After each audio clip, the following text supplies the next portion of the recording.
So today is January 19th, right? Monday. Yes. And so it's our Reconnaissance Day. Is that what it is? What's the plan for the day? Sure. Yeah, so we're trying to find a few trees that we need to make 50 of each species. So we're a little bit short on white ash and northern red oak. So we're going to wander through the woods with a purpose and try to find some more trees. Yay! Yes, I think this And is... how are you doing, Alex? I'm doing well. Mr. Pole Pruner? Yep. All right. Looking for two species. One is white ash, the other is northern red oak, and this is... This is northern red oaks. This is one of the trees we've already identified. It's got our dendrometer band on it. As you can see, it's a younger tree in theory. Its size doesn't always correlate to age, but in theory this should be a younger tree. It's got cracked bark at the base. And if you come stand next to the tree and look up, you can see what some people call ski trails, where almost as if someone skied down the trunk of the tree and made flat lines down the tree, and they're gray, and they almost they don't shine in the sun, but they catch the light a little bit more. And sometimes even in the crack of the bark you'll see a orangish red tint that stands out in between the cracks. And that's what we look for when we're looking for a northern red oak. We also should check the buds just to confirm, because black oak also looks very similar.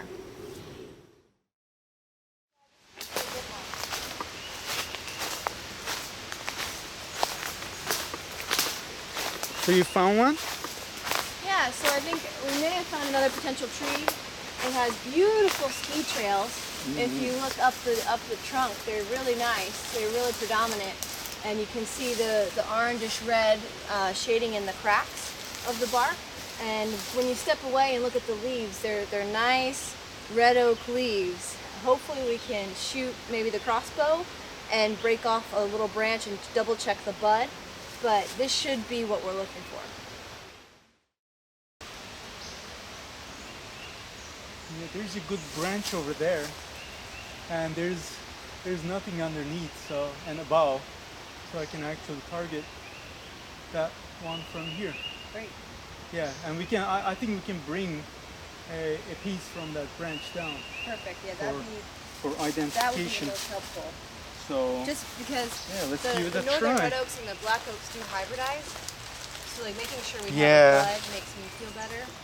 Yeah, hybridization. Like, what is an oak, right? Absolutely. It's quite a flexible species. It's a big tree, but it's not really that high. So looks like it had access to light for quite a bit of its lifetime. Cocking device. Okay.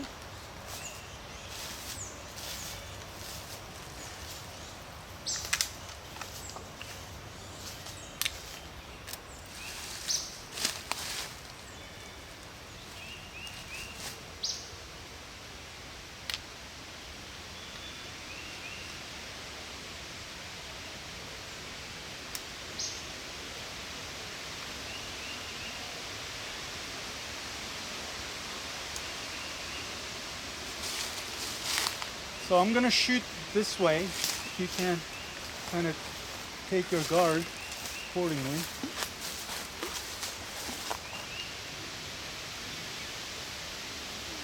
Spins off.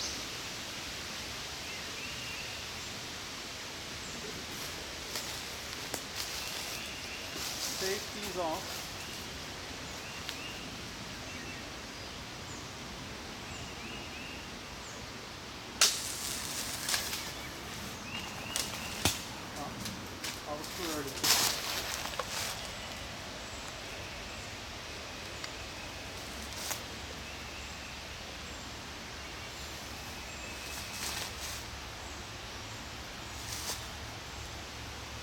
Okay, spool is off. I like it, it got the tension off that first shot. Safety is off.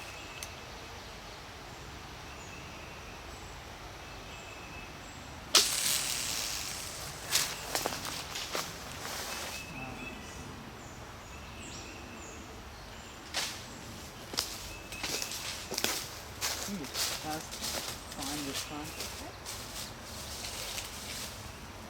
I think. What can you see? Are we on a good branch? I think we'll get that one, yeah. Okay.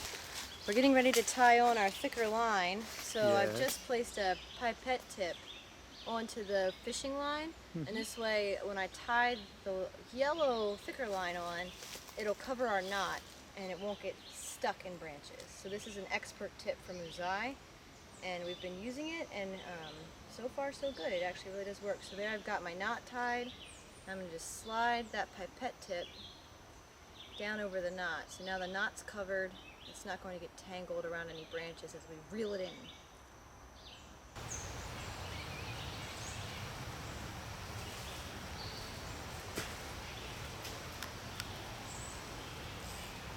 Sorry.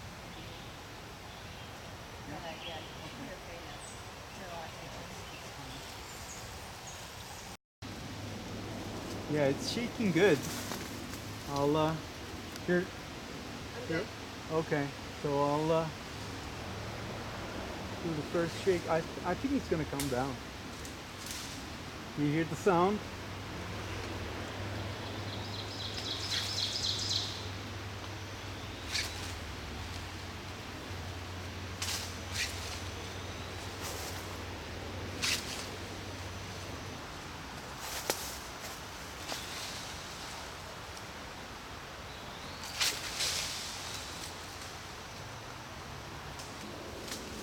Okay, something is coming.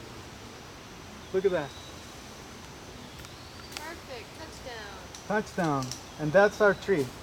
Yes. Yeah, that's our tree. And Well, it's good. it's good? Yep, it's good. It's What got do a you nice, think? There's another red oak, I think, there. What you're standing next to is a red oak. Woo! Yeah, so that's pruner pole material. Yeah, the It's pruner like- pole material right up.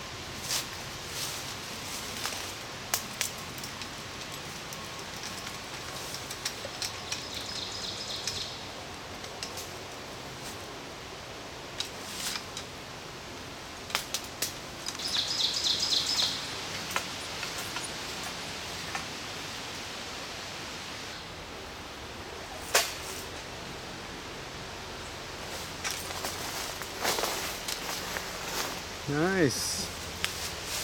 Good one. Yeah, success. Confirmed. Good. Yep, it's good. So we actually use an iPad to collect our data while we're out here in the woods, and that way we don't have to type it all in when we get back to the office.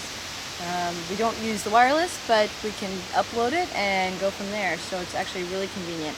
And I also have my handy dandy GPS unit so we can make maps of where all of our trees are. So, what do we have here? So Alex kindly used a pruner pole to get a dead low branch off of an ash tree here. We knew it was an ash, but we weren't sure whether it was green or white. And we need white ash trees for our study. That's what we're looking at. So this is a nice dead branch. The leaf scars, basically, the leaf has a little stem that attaches to the big woody stem. Where that leaf then falls off in the fall, it leaves a scar. And so what we have is a leaf scar on the white ash, makes a nice smile around the bud. So yeah, to me that looks good. It's a white ash tree. So we'll go ahead and flag it, and we'll use it for our study. But a deer definitely browsed this. So here we have another white ash tree. It has a nice epicormic branch here. So there's buds that remain dormant under the bark. But when a tree is stressed, or if it gets nice light on the stem, sometimes these buds then emerge. So I actually ripped off the leaf to check the leaf scar to see if this was a white or a green ash. And it is. It's a white ash that has a nice smile, and the bud is sitting inside the leaf scar. You can see the top of this epicormic branch is black. That's actually due to deer browsing. So ash leaves are palatable. They're yummy. They're good to eat. So a white-tailed deer probably came along here, bit the top of this branch off, and now it's dying back from the top.